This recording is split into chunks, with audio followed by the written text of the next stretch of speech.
Paralegal. Oh, that's what you're after. Okay. Yeah. Martin Sargent's wife is a paralegal. Went to get her degree a little bit later in life and has been doing it for a couple of years now. Loves it. Sounds like fun. Typing, big part of it. Yeah. Got to stay. Yeah, got to be quick. My former next door neighbor was a paralegal, and my other next door neighbor used to accuse her of being able to get around her lease terms because she knew all the legal tricks. It's just like, I don't think that's true, but you don't get a superpower. Yeah, exactly. For rent once you type quickly. I don't think that's how that works. But. No, that would be nice though. I am paralegal. I am paralegal. Hear me roar. I am here to type down the score. Keep going, man. You got a hit on your hands. Yeah, this is good. It's really good. It's good work. Well, the one song I've always been kicking around is Mud Flap Lady, You're My Kind of Woman, and that would be sung to the tune of Bus Stop. Something you've been kicking around for what, years or? Yeah, like I think part of a decade. You really need to lead with Bus Stop and then the words would be, because it's. So you know the song. Because I totally get it. Once you Bus Stop by the Hollies, right? Yeah. So then Bus you would Stop waiting. He says would be Mud Flap Lady. Yeah, see, it totally fits. Or you could do Punk Rock Girl, but Mud Flap Girl. Oh, that me, Mud Flap Girl. I don't know. It just doesn't sit right. What? Mud Flap Lady's great. I've never heard a song use that. Mud Flap person. It's a lady. Mud Flap human. A spokesperson for Mud Flap. Mud Flap Express would like everyone to know we don't believe in gender. Mud Flap Express. Brought to you by Mud Flap Express. All right. Well, folks, it's time for us to transition into Daily Tech News Show. Sarah, I believe it is time for you to do the honors. Okay, will do. Here we go. 3, 2. Daily Tech News Show is powered by you. To find out more, head to dailytechnewsshow.com/support. This is the Daily Tech News for Wednesday, June 6, 2018 in Los Angeles. I'm Tom Merritt. And from Studio Feline, I'm Sarah Lane. From beautiful downtown Salt Lake City, I'm Scott Johnson. And our producer, Roger Chang, is biding his time in the valley. Biding. It's not at all beautiful outside. It's still overcast. But the advantage is it's much cooler than it was. If you bide your time long enough, what happens? The June gloom goes away. Ah, I see. Yes. Yeah. Got it. Yeah. We're going to talk about the Sonos thing. We're going to talk about some Microsoft announcements from Computex, but let's start with a few other tech things you should know. As Tom mentioned, Sonos had an announcement today. The Sonos Beam is a compact home theater speaker that supports Amazon Voice Services at launch and Apple's AirPlay 2 starting in July. $399 available for pre-order now, shipping July 17th. We're going to talk a little bit more about this and what it means for the larger voice assistant platform a little later. Indeed, we will. Apple's AirPods will get support for Live Listen when it arrives in iOS 12. Live Listen is designed to work with made-for-iPhone hearing aids. It can stream microphone audio from the phone to the hearing aid and now to AirPods as well. AMD announced the second gen of the Threadripper processors. It will include a model with 4 8-core Ryzen dies combined into one monstrous 32-core part, capable of handling 64 processing threads. With double the cores of the previous Threadripper and outdoing those 28 Intel announced yesterday, AMD says it will still fit in the same motherboard socket as the last gen. It'll be built on a 12-nanometer process and available in Q3. Lenovo announced the modular Z3 Play in Brazil Wednesday. Has a 6-inch 2160 by 1080 18 by 9 screen with a fingerprint reader on the side. The Z3 Play will sell bundled with either a speaker or battery module for $499 starting this summer. But that's not what people want to talk about. They want to talk about Facebook giving data to China, right, Scott? That's my understanding. Facebook says Huawei, Lenovo, Oppo, and TCL all used its API that stored Facebook user data and data of friends on devices. Facebook says the API did not allow data to be stored on device maker servers and restricted what else could be done with it. The New York Times reported Sunday that Apple, Amazon, BlackBerry, Microsoft, and Samsung all use the API as well. Facebook said the API was needed before apps were widespread to allow Facebook functions in device operating systems, and its use has just dwindled over time. It promised to wind down Huawei's use of the API by the end of the week. 60 companies worldwide took advantage of the API, and Facebook says more than half of them have stopped. So this was like well before apps were as capable, and certainly the operating systems they were installed on were as capable of what Facebook needed. And now it's going away. Yeah, I don't want to sound like a Facebook apologist here, but this is different than Cambridge Analytica. Right. What happened here was Facebook basically allowed a built-in app of sorts and said, hey, device makers, you run an Android or you run an iOS, we will let you have access to some of the data that is needed to make Facebook work. And among that data is data from your friends, because you want to have some of your friends' local contacts stored just like you would in the app. I mean, in a way, the app does this too. It stores your local information on the device. It just stores it under Facebook's control in the Facebook app. This data was stored under the operating system's control. So technically, it is not under Facebook's control. And that's what has everybody so upset. Senators are posturing now and calling for Facebook to come back to Congress, accusing them of hiding this, saying you gave data to Chinese companies and you didn't tell us. Again, I'm not telling you whether to say this is right or wrong, but know that this is very different than we collected data and gave it to Huawei. This was, we allowed their devices to access our API, and APIs need to access data in order to operate. You still had to be logged in, and users had control over the data the way they would in the app. So it's a little bit of a different scenario. However, the other side of this is that Facebook wasn't in direct control because they gave the operating system these hooks into the API. So nefarious things conceivably could have happened. Facebook says it didn't, and they were so restricted that it wouldn't have happened. But, you know, there are still some questions there. Sure. The way I look at this is like much of technology, it's an iterative work, and sometimes you do stuff to make things work that you would never use in a modern context. The only thing I would say is maybe Facebook could have cleared the air during those conferences and just said, for example, back in the day, we have this API that is in very little use now. And I think they just didn't consider it to be data sharing. Right. They considered it to be like an app. And now that people are looking at it, they're like, well, I guess it's not exactly like an app, but yeah. Complicated. Yeah. Cisco's Talos security team discovered that the VPN filter malware that was thought to be a minor problem is a bigger problem. It uses something called an SSLR module, SSLER, to inject malicious payloads into traffic coming through an infected router.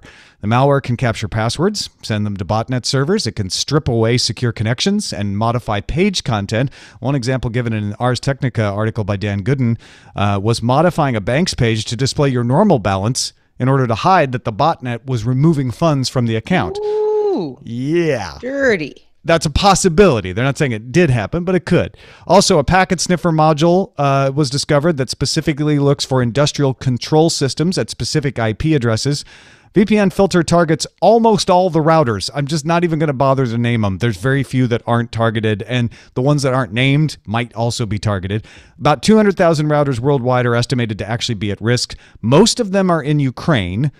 And the fixes vary by router. Now, the FBI told people to just reboot the router because that, in many cases, flushes it out, but it doesn't always. Some have to be factory reset. Others need to have new firmware installed. So you should find out from your router maker what you need to do just in case. Have we all factory reset our routers? Because I've got one on the list. Yeah.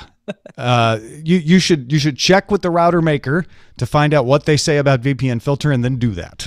Everybody should do that. I did it to a gigabit switch I have, which, as far as I know, was not targeted, is not any of those things. But I think it's just a safe thing to do. Absolutely. Here's the bonus of it. Doing that actually sped up my network. So I can't explain that. I don't know why that happened. You should be updating the firmware regularly on your router anyway, so just use this as a good excuse to go check in and make sure. That's true. I think a lot of people, this is a great point, Tom. I think a lot of people look at their router and go, oh, this is like a refrigerator. It's just right. you plug into it, it spreads things out. Like they don't think of it as like a phone or something where they need to be up to date on the latest security measures. And that's kind of a problem. So maybe that's the good that'll come out of this. We'll all be motivated to keep better track of our router situation. We mentioned this when the story broke, 2 weeks ago now, I guess it was, that the fact that so many of the routers are centered in Ukraine is probably indicative of no one's necessarily looking at any of our data, right? So we obviously want to be protected, but the fact that this could be a state-sponsored attack on a particular country based on issues with another country, that is the bigger story. Yeah. Use it as an excuse to reboot and update. Factory reset. God love it. Reuters sources say that ZTE has reached an agreement to lift the U.S. ban on buying from U.S. suppliers, which has caused ZTE to cease major operations. The deal supposedly includes a $1 billion fine plus $400 million in escrow to cover any future violations. The U.S. Commerce Department says no definitive agreement has yet been signed, but they seem to be moving towards one. There's all kinds of political directions and economic directions to go with this story. I think the reason we're continuing to follow it here is ZTE won't be making new phones. And that impacts large parts of the world. ZTE might not be able to continue to update its phones if it can't stay in business, which impacts even more people in the world. So it's important to follow this and know whether they're going to get back into major operations again. And it looks like they will. It looks like this was, in some sense, a negotiating tactic on the part of the U.S. to strong-arm ZTE into agreeing to some terms, paying some fines, and keep them on the straight and narrow. If you recall, what they were in trouble for was being accused of sharing technology with Iran in violation of prohibitions against that. So the U.S. Department of Commerce taking a hard line, wanting to, in their way of looking at it, teach ZTE a lesson. Well, you're right about all the angles people are taking on it. I mean, my impression just looking at it, this is just from knowing how big the mobile business is across the world and how it is, this was the cash cow for the last 10 years and moving forward. 1 billion in fines and then this $400 million in escrow seems small to me. And that's just because I'm conditioned lately to think that the mobile business is nothing but money pouring out of everything. And it just seems small to me. So that I just think there's so many different angles on this, and so much of it is just what is this business now, and who. Yeah, exactly, and how do you arrive at these numbers? It's like ZTE had a 7-year ban. ZTE, for U.S. suppliers supplying parts to ZTE. The ZTE says we effectively are done. We can't do this anymore. The U.S. says, okay, well, let's think of some sort of trade agreement that might make sense for us. But yeah, how do we arrive at that number? Because I agree with you, Scott. On terms like these, it does seem small. Yeah, it seems little to me for that industry anyway. Hey, look, Facebook announced on Wednesday it would offer news programs from various publishers this year. That's 2018, everybody, on its Watch platform, including shows hosted by Anderson Cooper of CNN. I think he's a robot, but that's got nothing to do with this story. Shepard Smith on Fox News, also a robot. The shows would be original to Facebook and would launch in the coming months with ad breaks, said Campbell Brown, Facebook's head of global news partnerships. Now, what do you have against Jorge Ramos? It's because you don't think he's a robot that you didn't want to mention him? Because he's from Univision. He's going to be on there too. Zero problem with Jorge Ramos of Univision. I completely just skipped the line to my eyeball. But yes, all three of them. And I'll tell you what, I actually am looking forward to this. I want to see what this is. I want to see what they do, see if it's any good. I like that it kind of spans the perceived spectrum of cable news networks. I don't really watch cable news, but I want to see what this is, what the tone of it is, what the coverage is. Like, what is this going to actually look like and sound like? And the fact that it's not a Facebook production is interesting to me. Yeah, I don't watch cable news much either, Scott, but I have been watching Facebook's Watch initiative, if you can call it that, because a lot of us, either directly or indirectly, have kind of watched some series try to launch on that platform and kind of wondered, what's this going to be? Because that was last year, and it was, I don't know, a little bit unclear what Watch was going to be.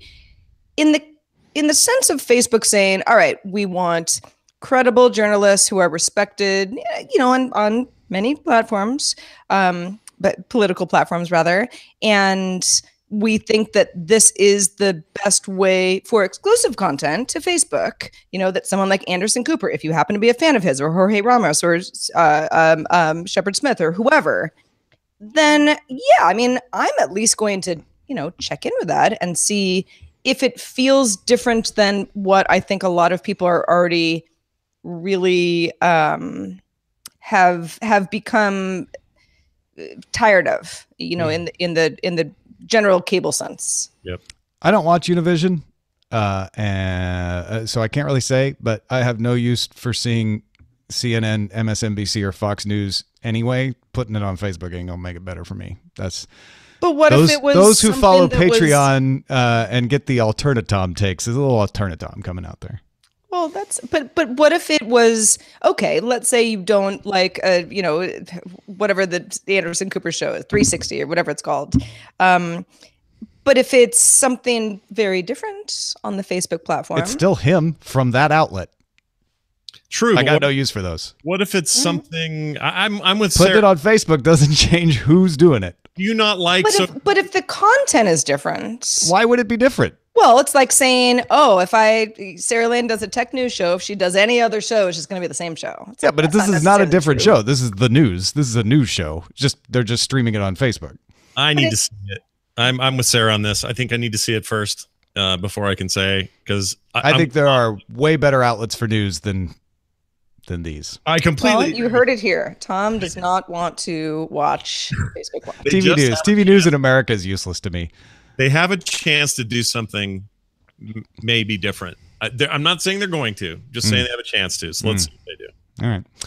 Hey, it's time to play my favorite game. Which Microsoft announcement do you find more interesting? Hey, woo-woo. All right, here's the first announcement. Microsoft announced Windows collaboration displays at Computex, which is somewhere between a Surface Digital Hub and a monitor. It's not quite a full touchscreen. It has to be connected to a Windows PC, but it's more than a monitor because it uses Azure IoT Spatial Intelligence. Microsoft says it could adapt to heating, cooling, booking of the room. It can all be adapted using a little bit of AI. Sharp and Avocor are building them. Okay, before you react, here's the other announcement. Microsoft also announced it brought a new data center online called the Northern Isles, located under the sea near Orkney and Shetland in Scotland. It's called Project Natick, Researching Energy Efficiency. Now, previously, Project Natick ran a data center off the central coast of California for 105 days. That was just to see if it was possible. Northern Isles is going to test if it's practical. It's a small data center, 40 feet long, 12 server racks, 864 servers. But if this works, they say if this can work in the Northern Sea, it'll work anywhere. Wow. So we're supposed to tell you which story we like better. Yes. I'm going to go with under Shetland myself, because why does a data center need to be under the ocean? Cooler. Yeah. Okay. And making it more energy efficient. Sure. But all the other complexities that come with it. I love this. I think more things should be underwater, but yeah, that's the wow story of the two for me. I think there's a more practical usage for the first story, but the other one is probably more interesting. And look, the quicker humans evolve gills and an ability to breathe underwater, the quicker we get to Waterworld. And I'm famously Microsoft close to naming Ariel as the new head of data centers. I like it, but it is interesting. Like water, taking advantage of water in this way is kind of interesting. I dread the day when one of those things has like a pressure implosion and we blow server crap all over the ocean. Like we don't have enough crap in the ocean. But sure, why not? If we're gonna have, I don't know if that's how servers work, but okay, right. I get where you're going. Maybe living in California, I'm at the point where I'm like, well, what about the huge earthquake that ruins the data center? It's like, maybe that area of the world does not have these. There's been problems. a data spill off the coast of Orkney. Right. Yeah. Ones and zeros. Has erupted. Poor seagulls are just your Facebook covered Live. in data. Yeah. What would you rinse off a seagull? A whole bunch of helpful paper clips that are asking you if you need help doing a thing. Yeah, defrag. Just defrag the seagulls. If you want to get all the tech headlines each day in about 5 minutes, subscribe to dailytechheadlines.com. Available on the Amazon Echo, Google Home, and the Anchor app. That's dailytechheadlines.com. I'm sorry, you had me at defrag the sequel. It was really good. The Sonos Beam soundbar, $399. You can pre-order it right now, shipping July 17th. Different than the Sonos Playbase and Playbar. Those are its other soundbar surround sound speakers that sit in front of your TV. Those are bigger and they don't have voice activation. The new Beam is only 25 inches across. And the Beam is different than the Sonos One, which is their other voice-activated speaker, but that one is not a soundbar. This one sits in front of your TV. It provides a full range of 4 woofers, 1 angled on each end and 2 front-facing, a single tweeter in the middle, 3 passive radiators, and they say you could add a pair of Sonos Ones and a Sonos Sub to build out a 5.1 surround sound system. So they're like, you could start with this and build out if you want or not. So, Sarah, you own the Sonos One, right? I have 2 of them, actually. And it was funny. My first reaction to this was, wait a second. Okay, so it's a sound bar, but it's kind of like a Sonos One. And they say that Amazon's Assistant is built in, but there'll be others, working on Google's, and AirPlay 2 functionality coming soon. Where I was like, this is exactly like the Sonos One. But as you mentioned, it is designed to be in conjunction with a television. The sound is different. It's it's, I don't know, for anybody who has a sound bar or knows what they look like, it's designed to basically take the replacement of a 3.1 system if you have limited space it just makes it easy. Puts them, exactly. And it does virtual surround. Yeah. And exactly. And so for me, I was like, I wouldn't want this. However, once I was like, oh, wait a second, because my Sonos Ones have great sound quality. I do believe that if you really, really care about sound quality, you need to get the Sonos Sub, which is a separate purchase. But with those and this Sonos Beam, I could effectively replace a very large, lovely, but clunky and kind of antiquated Bears and Wilkins speaker system that I have now and save a lot of space. Yeah. I want Scott? one. You're like, I just want one. I totally do. I mean, the problem with me and Sonos has always been they're just a little pricey, and when I start looking at competition, I'll make concessions for a lower price and stuff like this. And I think it's because more and more I'm kind of consuming content with headphones on, and I'm just like not in front of a TV as much as I used to be. So it's not a priority for me. So I can go, I'll just buy this cheap off the shelf Samsung combo TV speaker thing, and I'll do okay for $100 versus the, I guess $399 or whatever this thing is. So my point is, yes, I want one. Now, I don't know if I can just buy one. One thing to keep in mind is this uses HDMI for the audio. It does not use optical audio. It does not use component audio, goodness sake. Uses HDMI, hoping that you'll have a TV with audio return channel in the HDMI spec. This is going to be confusing. ARC supposedly recognizes a speaker and sends sound to it. That's the way it works. But if your TV supports it is a question. Sonos told The Verge about 80% of new TVs will automatically detect an ARC speaker and start sending sound to it. If they don't, you can usually go into settings and turn it on, but not all the HDMI ports might be ARC. So you'd have to know which one is ARC and then plug it into that one and then maybe go into settings. It's not for everybody going to be just plug it in and it works. Now, they are providing a converter for you to use optical audio, but that's going to lose a couple of the features. The reason they're doing HDMI is this allows the voice activation for you to say, turn on the TV, turn off the TV, because it can use the Consumer Electronics Control, the CEC, to use the voice activation to control the television. They also say the voice activation ought to work with something like the Fire TV to launch apps and stuff like that.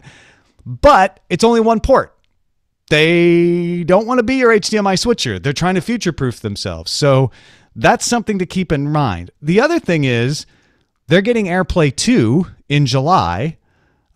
So you will be able to use it with Siri kind of through your iPhone or your iPad. They're doing something called continuity of control, where if you start music and then walk out of the room or leave the house, it'll still play. And if somebody else starts music with, let's say they have Tidal and you don't, and they start Tidal songs, you can still go into the Sonos app and pause it. And at $399, it's the same price as the Google Home Max. It's $50 more than the HomePod, but it also works as a sound bar, so it has more utility than them. Dieter Bohn points this out on the Verge story. And because Sonos is trying to mediate between all these different ecosystems, it works with more services than either of those. They say they're going to have Google Assistant available by the end of the year. What do you guys think of them trying to be the platform that says, use whatever voice system you want, we'll support it? I think that's great as soon as I get something besides what Amazon is offering. That was part of the reason that I liked the idea of the Sonos, even though that Google Assistant was not available when I bought them, but that was a promise of it. And Siri was sort of vaguely mentioned as like, yeah, we'll figure that out too. But yeah, I mean, a platform agnostic assistant speaker / soundbar / whatever, as long as it sounds good and I have more options, I would pay more for that for sure. Yeah. I'm sorry, Scott, go ahead. I was just going to say the biggest selling point is that for me, interoperability with other services, being third-party agnostic is enormous. So if I am in the market for something like this, that plays a huge role for me. Even if they don't have some of it quite figured out or they haven't integrated everything yet, the promise of that is a good, strong reason why I would consider this over the competition. One of the other questions I had was for ARC, Audio Return Channel, which, as you mentioned, Tom, the HDMI port has to be ARC compliant. I have no idea if I have an ARC compliant HDMI port in my television, which is less than 10 years old. But you probably do. But I don't know. I've never actually had to think about that before. So yeah, I mean, depending on how widespread this was 10 years ago, probably not. That's something to consider as well, unless you're upgrading your television. Yeah, so a lot of people are just going to plug this in, and Sonos is counting on it just working most of the time, but some people are going to have to pull out their manuals and that's something Sonos is avoiding. It's why they don't want to be an HDMI switcher. It's why they don't want a daisy chain and let you plug a device into that then sends the sound through, because that's more to fail. I get that. I get why they're not being an HDMI switcher for your other devices. I think that's kind of smart, but it does cause this other complexity, and they're gambling that enough people have newer televisions that it won't matter. Yeah. Well, thanks to everybody who participates in our subreddit. You can submit stories and vote on them at dailytechnewsshow.reddit.com and facebook.com/groups/dailytechnewsshow. Before we get out of here, let's see what's in the mailbag. Let's do it. Michael in sunny and hot North Texas writes, last Friday's DTNS, Tom asked if listeners actually wanted to hear about rumors and speculation. This was in reference to us saying, hey, we're going to talk about WWDC on Monday once we hear the keynote, rather than talk about all the rumors beforehand and just save ourselves some trouble. He says, release dates, announcement dates, and pretty much confirmed features. Yeah, hearing about those can be beneficial. They've unfortunately been times when I've bought a phone only to find out later that the next version was announced a day or two later. Would have liked to know about that beforehand. He says, notch or no notch, how tall the notch is in millimeters, camera megapixels, colors. Yeah, if this was an Android specific show or Apple specific show or some other specific show, sure, that'd be appropriate. But if sources seem to all be pointing to a new iPhone being announced on July 5th, yes, Michael says, please share that. I like this. This is reasonable. It's saying like, yeah, tell me when there's going to be an announcement and give me a rough idea of what to expect, so I don't go buy the old iPhone right before the new one comes out, or the old Galaxy S right before the new one comes out. And I think we do that because the announcements aren't rumors. The announcements are usually fact, right? We say, oh, the announcement is coming. Although sometimes with Samsung and Apple particularly, we'll start to get, the rumor is the announcement of the announcement was coming on Tuesday. And that gets a little silly. But yeah, I think that's fair. Like, tell people like, hey, maybe know this to hold off because we might be getting X, Y, or Z. it helps make a purchasing decision. That's a great point, Michael. There was definitely a moment during the Apple conference this week, or the stage presentation, where they were talking about a whole lot of features that, to me, absolutely point to the idea that the next set of phones are all going to be Face ID based. They're going to be iPhone 10s and beyond, and that they're going to phase out what the 8 and others like it are. And the problem is I had to decrypt that on my own, right? I kind of had to go, oh, well, these big changes in iOS 11 or 12 definitely point in that direction. So in my own head, I'd go, oh, well, that would mean I definitely don't want to get an 8 right now. I should wait and see what they do for hardware announcements later this fall or this summer or whenever they're going to do it. And the problem is that you kind of have to do that on your own, and you gain that knowledge over time after dealing with a company like that for that long. I completely agree. It'd be nice if we had, I don't know, just more to go on, you know? Yeah, I assume that's just the beat of Apple, right? They're going to have the Face ID and everything out. That's how they usually do it. They put it in a phone and then they let it trickle down. So yeah, I think that's smart. On the other hand, the time to buy a new device is when your old device doesn't work anymore. And to me, if you have to wait a week to replace it, yeah, that makes sense. But I wouldn't wait 6 months to replace it. You're halfway through. I mean, there's always going to be a new device coming out. Yeah, that's true. That's just my way of looking at it. Well, thank you, Michael. Good to, keep us reminded that people do care about rumors to a certain extent, but we don't have to go too crazy, especially when, something like WWDC happens and we all say, it's kind of what we already thought was happening. So that sort of speaks to your point. Also, thanks to Scott Johnson for joining us this lovely Wednesday. Mr. Frog Pants, how is life for you? Well, things are good. And in fact, there's a rumor going around that the website is completely updated and done. And that is absolutely correct. If you go to frogpants.com right now, you'll find everything. Shows, the comics, and all of its archives are now finally up. The blog's functioning. Everything's working great. And very, very happy with it. Brand new store up there. So if you have any interest at all in anything I'm doing, that's your home base. Go to frogpants.com.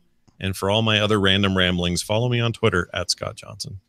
And thank you to the folks that support us on Patreon, patreon.com/DTNS. All the monthly perks are out. And the invites have been sent for the Slack, and the Discord is available if you're new. Go check that out.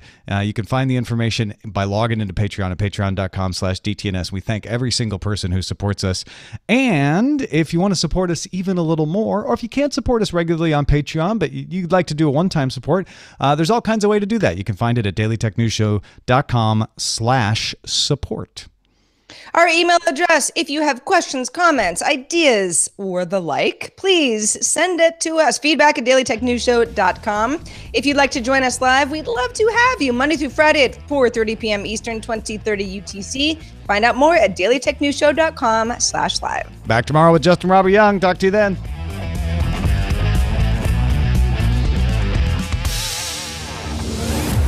This show is part of the Frog Pants Network. Get more at frogpants.com. Diamond Club hopes you have enjoyed this program.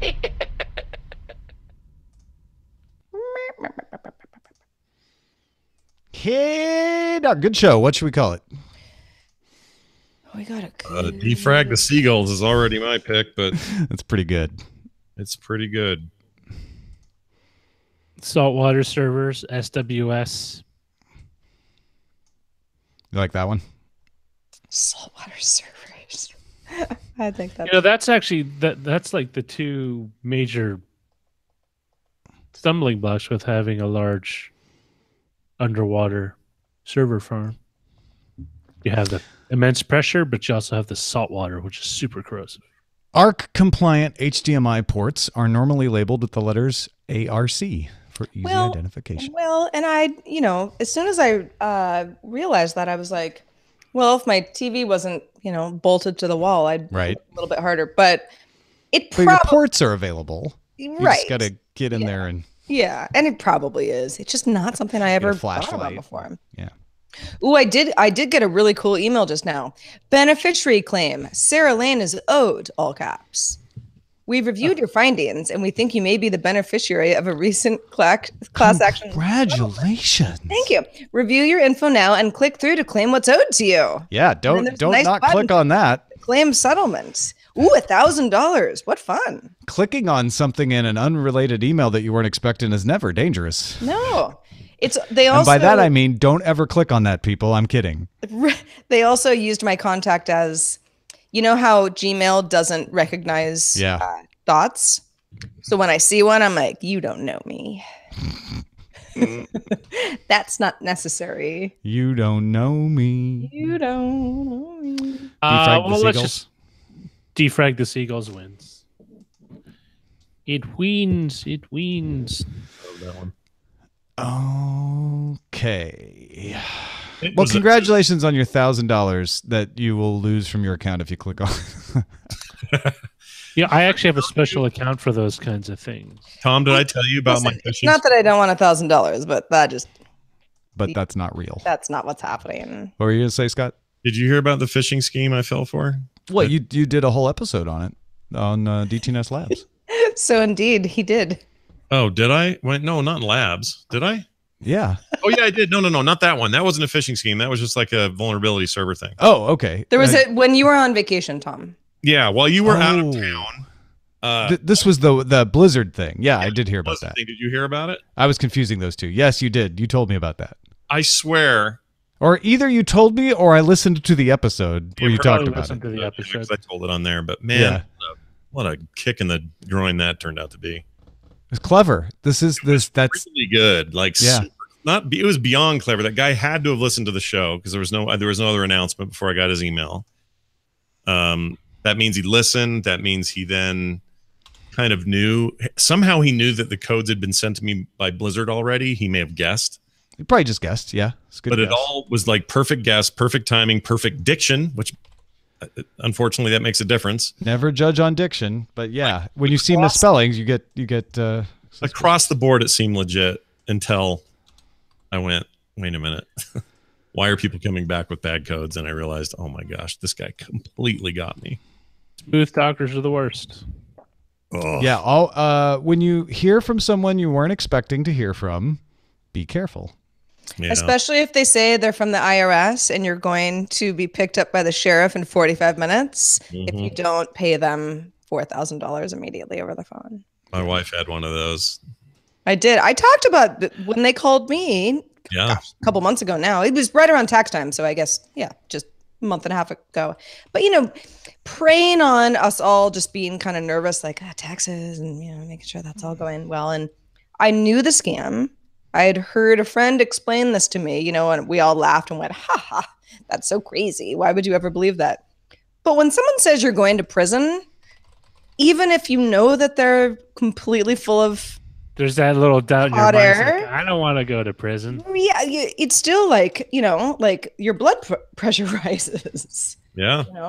That is like, go ahead and fish scheme me all day long, but if you tell me I'm going to prison, I will find you and I will hang you. I will put you in prison.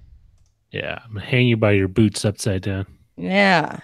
Well, even if you know that when that phone call is going and you know that this is not real and whatever. Yeah. It's so violating. It just feels terrible. Yeah. It's one of those things where you're like, I just can't believe that this is a scam, that is being tried on just anybody who might fall for it because it's so mean. Anytime anyone tries to threaten you into doing something, it's a violation and you just want to. Well, my immediate reaction is to hunt them down and hang them by their boots and put a giant sign that says "Pinata, please hit me," and have sticks just literally around. And just, right. Yeah. But sometimes they can be hard to pin down. There was that episode of, I don't know if you guys listen to Reply All, which is one of the Gimlet Media shows. It's really good. But there was it was like a two-parter episode about one of the reporters who works for the show who had gotten some sort of a scam call and ended up like figuring out how to like get the same man on the phone again. And was like, I just want to know like what's going on in your head, and they kind of like struck up a friendship. if you can call it that, but it was like the guy basically admitted, okay, yeah, you're right. This is what I'm doing. And there was some meat to the conversation. Lived in India. The reporters went to India. Wow. To like meet him. And I don't want to spoil the thing, but I mean, it's a really fascinating couple hours of just like really trying to track down somebody in real life, but also who do you work for? Where is this? What are you doing? That's risky for that person to talk. Yeah. Well, and there's some twists and turns in the story, as I'm sure you can imagine, but probably the most in-depth kind of, I don't know, story that I've heard about why these things happen, where people are working physically and what their situation might be that requires them to do this, why they don't feel bad about it, or they do. So, I don't know. Look it up. Read a book. Read a book. I'm going to sick Liam Neeson on you. The more you know. I've never seen those Taken movies. I know what you mean. I know the reference, but I've never seen those. They don't seem like my kind of movies. It's a Liam Neeson movie. They're dumb. I love them. I'm sure they're good, but they seem like action movies to me. And how come we didn't get 14 sequels to Not Without My Daughter, which was basically Taken? Is that also Liam Neeson? No, it's not. It's like the Dante's Peak to Liam Neeson's Armageddon. His other one wasn't Armageddon Deep Impact. Deep Impact was. I'm sorry. I was Dante's Peak to Volcano. My apologies. Or Armageddon to Deep Impact. It would be Deep Impact to. I literally confused both movies for a time. Like I went to go see one. It's like, this isn't the right theater. It's the wrong movie. It's like, no way, it's the right movie. It just seems really familiar. I actually watched Deep Impact and Armageddon back to back. When I don't know if I've seen either of them. They're like about aliens, Bruce right? Willis faced off against President Morgan Freeman. Wait, I'm confusing the two movies. Armageddon was the Ben Affleck movie. Yeah, that's the. I know this because people make fun of the movie for being Armageddon and Volcano are the blockbustery, let's not worry so much about the science versions of Dante's Peak and Deep Impact. Yeah, it's the over the top version of like a movie about wrestling. Or wrestling. It's like a switch. Over the top. That was a deep cut right there. To me, over the top is kind of one that should be my level of how I rate movies. I'll just have like it's an over the top movie. Above or below over the top. When I turn my hat, it's like a switch. Sammy Hagar did the title theme from Over the Top, I believe. What? Yeah, he did. That was... Really? Winner takes it all. Loser takes a fall. Trivia. What do you think Sammy Hagar is doing right now? He's having a margarita with Jimmy Buffett. Down in Cabo? Yeah, he owns Cabo Wabo, right? Right. I knew that, but Probably snorting huge lines of who knows what. Who knows? He's probably too old for that. He's probably like, I'm just going to sit here and suck down cervezas while enjoying my beachfront property. I know Cabo Wabo is a place, but isn't it also like a mezcal line or something? Doesn't he have like a line of tequila? Oh yeah, I think you're right. Yeah. He's performing in Mexico at his cantina a ton, and it says he's on Twitter. He's got 209,000 followers, and look at Sammy. Yeah, look at him go. He's talking and interviewing. He may not be with Jimmy Buffett, but he might be drinking a margarita right now. He's a busy boy. Yeah, he's in Hagarville. Tequilaville. No margaritas here, just tequila. I do love margaritas. I used to like them more than I do now. I like whenever someone's like margarita, I'm like, ooh, that sounds good. And then halfway through it, I'm like, it's very sweet. Yeah. Well, it depends, right? Yeah. There are places where you get a margarita and you're like, oh, that's like a can of soda. That's not a margarita. Yeah. But the margaritas at Paco's Tacos are delicious. Tacos. Mm-hmm. Paco, Paco, Paco. I want to eat there. I've never eaten there, but Tom says they're very good. You have to check out Paco's. I know. And good margaritas too. He has something at his restaurant called Rumarita. See, no. I don't like that. No. It's a margarita or it's a rum drink. We don't have to make everything blended. I kind of agree. Rummarita. What's the other one? Daiquiri? No, or Limerita. I guess that's like a Budweiser. Oh, yeah. Yeah, where it's like it's lime, but it's beer, but it's supposedly a margarita. I don't know. I don't like any of that stuff. With rum, the taste resembles a daiquiri, but with not a lot of added sugar. Ooh. You might like a rummarita, even if I you hate the might. name. I do hate the name. Rum is one of the few alcoholic beverages I'll ingest willingly. See, that's one of the last ones I don't know. Like I can't think be a it's well rum because- though. That's because Roger is a sailor at heart. He really is. Give me the rum. Yeah. There's something about Roger can't keep distilling- him out of a tiki bar. distilling booze from molasses. I don't know what it is. It's very Pirates of the Caribbean, the ride. I think it's because rum and Coca-Cola has been such a sort of like, oh, that's, rum and Coke, which I just don't like. An R&R. And so I think of rum as a rum and Coke. So I think of it as really sweet, but I guess that's not really Extra sweet, true. That's why I get it with Diet Coke. Wait, now, hold on. I'm putting this together. Jolly Roger is your Twitter name. You have a Jolly Roger flag as your avatar. Yes. You like rum. Yes. Oh You're my a gosh, pirate. Joshua's a pirate. Or Joshua. I was thinking of Joshua Brentano, which he is. No, That's actually a true pirate. It's a real throwback. Roger's a pirate too, though. It makes a lot of sense. Mahoy. Space Pirate or an Ice Pirate, if you like that movie. Loved Ice Pirates. ICE. Yes. We're saying Yes. ice. Pizza the Hut. Got locked in his limo and he died by eating himself. I don't remember that movie, but I do remember it was a real weird time travel type thing. Black holes. Or no, maybe I'm thinking of The Black Hole, which is I think of the Black movie. Hole, which is Disney's attempt Merritt. at a space-faring adventure. A lot of people felt that it did not end satisfactory.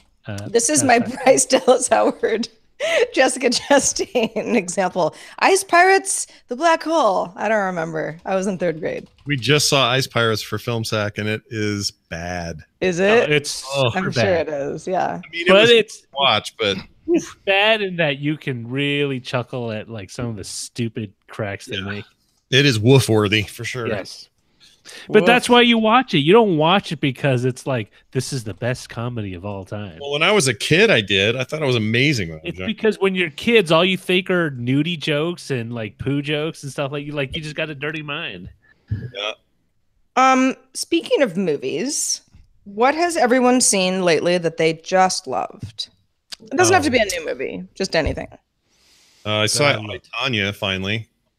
Good movie. I really liked it. Yeah. And it's the kind of thing I completely shoved off when I heard about it because I don't like biopics about controversial, like the 80s stuff and all that. I just wasn't into it. It didn't sound good to me at all. Yeah. Like recently within the past couple of months. Seriously good. Like, that reminded me of The Big Short for some reason. It was good. Allison Janney is just like, anything she's in is magnificent. She blew my mind. Yeah. They could reboot West Wing and say it's just about her character from West Wing, and that's all. Me too. She's great. It's funny. The only thing about that movie was because I hated Wolf of Wall Street so much, and that was my first, the first time I had known of Margot Robbie, the actress. So I was just like, ugh, hate that movie. Yeah. So when I heard about this, I was like, she doesn't even look like her. Way too pretty. This doesn't make any sense. And people were like, no, just watch it. I mean, she's really transformative as, I'm not sure I agree. I still think she's like extremely beautiful, and that's very distracting to me. But not that Tanya Harding isn't in her own way, but I don't know that I would have cast her. Wasn't she on all Dancing all with the three, Stars? all four of us get that a lot. Yeah. Well, and she cast. I mean, she's a producer. When they're like they're just a little too beautiful, you know. Her pet project. So I think any last words for the beautiful people of the show? Oh, you guys are too beautiful. It's too distracting. We have to end the live video. But if you're a patron, there's more to come. We'll see you tomorrow. Bye.